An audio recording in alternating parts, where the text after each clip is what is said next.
बच्चे खाना नहीं खाते, माओं का सबसे बड़ा मसला। मैं आज इतने मज़े की डिलीशियस सी एक चीज़ बना के लाई हूँ कि आप लोग के बच्चे अगर खाना नहीं खाते तो खा लेंगे।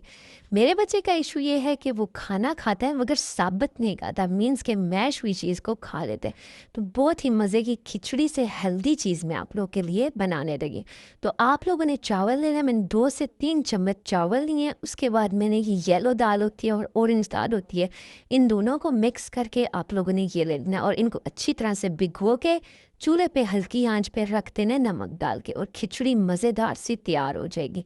अगर आप लोग के बच्चे ऐसे ही खाते हैं तो आप लोग वेल एंड गुड ऐसे ही दें, वरना आप लोगों ने करना क्या है, खिचड़ी बनाने के बाद आप लोगों ने जूसर या चॉपर लेना है, उसमें 2 औंस पानी डालना है। और जो आप लोग का बच्चा दूध शौक से पीता है आप लोगों ने वो डालना। मेरा बच्चा ये पीता है तो इस वजह से मैं 3 से 4 चम्मच ये दूध के डाल दूंगी। उसके बाद आप लोगों ने खिचड़ी के 3 से 4 चम्मच डालें, जितना दूध होगा उतनी ही खिचड़ी के चम्मच डालें।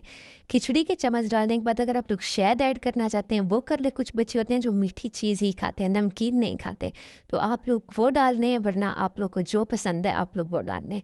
नमक वाली बनाते हैं तो वेल एंड गुड। उसके बाद आप लोगों ने इसको अच्छी तरह से ब्लेंड करना है।